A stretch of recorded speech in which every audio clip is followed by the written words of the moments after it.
안녕하세요. 항상 좋은 정보 감사드립니다.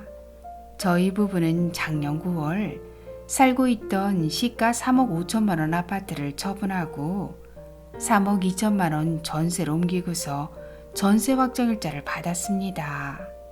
그런데 10월부터 받고 있던 기초연금이 중단됐어요. 그전에는 남편이 기초연금 20만 원을 받고 있었거든요.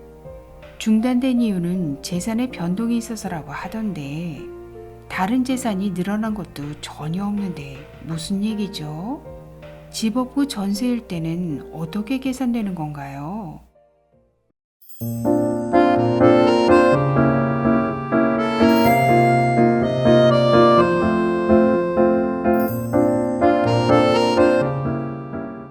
안녕하셨습니까?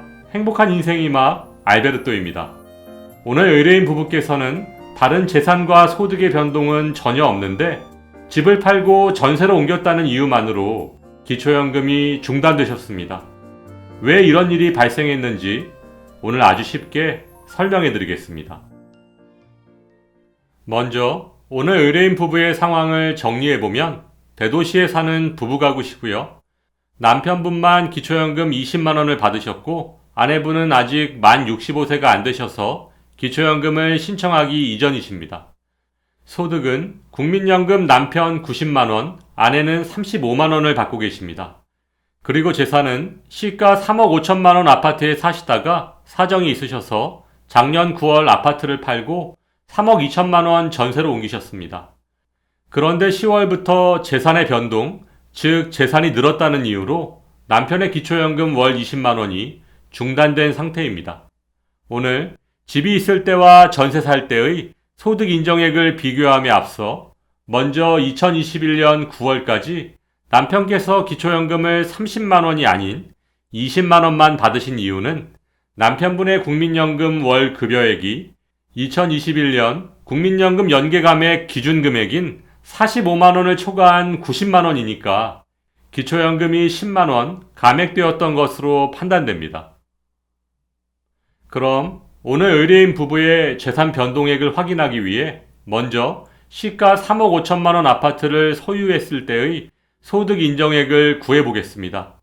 소유하고 계셨던 아파트의 시가 표준액이 시가 3억 5천만 원의 50%인 1억 7,500만 원이라고 가정하고 시가 표준액 1억 7,500만 원에서 지역별 기본공제 대도시 기준 1억 3,500만 원을 공제하면 4천만 원. 여기에 소득 환산율 4%를 곱하면 160만 원이고 이것을 다시 12개월로 나눠주면 13만 3천 원. 시가 3억 5천만 원 아파트에 대한 소득 인정액은 13만 3천 원이었습니다. 그럼 이번엔 전세보증금 3억 2천만 원에 대한 소득 인정액을 구해보겠습니다. 기초연금 계산 시 전세보증금은 5%의 기본공제밖에 없습니다. 따라서 3억 2천만 원의 기본공제 5%를 적용하면 3억 400만 원이고 지역별 기본공제 대도시 기준 1억 3,500만 원을 공제하면 1억 6,900만 원입니다. 다시 여기에 소득 환산율 4%를 곱하면 676만 원, 이것을 다시 12개월로 나눠주면 56만 3천 원입니다.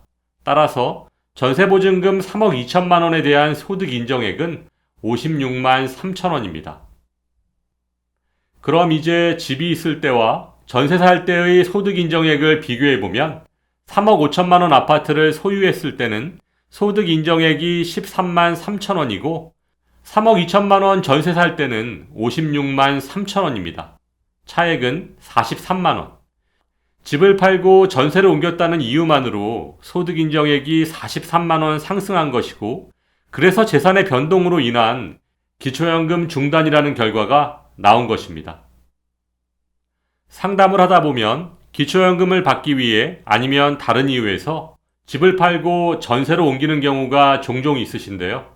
오늘 설명드린 것처럼 소유하고 계신 부동산은 시가 기준이 아닌 시가 표준액을 기준으로 소득 인정액에 계산되므로 40~50%의 기본공제 효과가 있는 반면 임대보증금은 단 5%의 기본공제밖에 없으므로 상대적으로 굉장히 불리할 수밖에 없습니다.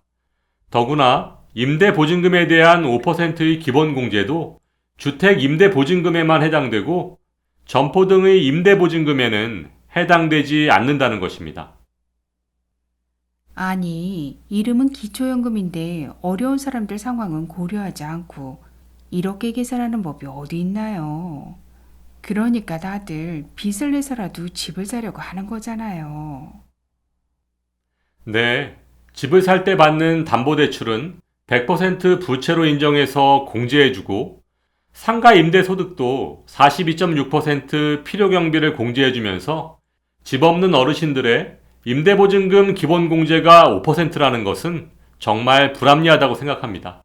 그래서 기초연금 신청을 앞둔 어르신들께서 재산을 줄이기 위해 집을 팔고 전세로 옮기시는 결정은 정말 조심하셔야 합니다. 따라서 집을 팔기보다는 주택연금에 가입하는 것이 훨씬 유리하다고 볼 수 있습니다. 현재 살고 계신 집에 계속 사실 수도 있고 집값은 시가 기준이 아닌 시가 표준액으로 계산되니까 40~50%의 기본공제도 받을 수 있으므로 기초연금에 유리합니다. 여기에 주택연금을 받은 금액의 합계만큼 부채로 인정해서 100% 공제받을 수 있으니까 기초연금에 굉장히 유리한 선택이라고 할 수 있습니다. 그런데 올해 기초연금 선정 기준액이 인상되었다고 하던데 기초연금을 다시 받을 수 있는지 확인하려면 언제 다시 신청해야 하나요? 네, 처음에 기초연금을 신청하셨을 때 기초연금 수급 희망 이력관리 신청서를 제출하셨다면 기초연금 수급 가능성이 있을 때 재신청하라는 통지가 오겠지만 기초연금 산정 시 재산과 소득의 정기조사는 1년에 2회만 실시하고 있습니다. 따라서 재산과 소득의 정기조사가 이루어질 때까지 기다리지 마시고 지금 바로 신청하셔서 2022년 현재 부부의 소득 인정액을 꼭 다시 확인하시기 바랍니다. 네, 오늘 좋은 정보 감사드리고 지금 바로 재신청하겠습니다. 건강하시고 하시는 일 번창하시기 바랍니다.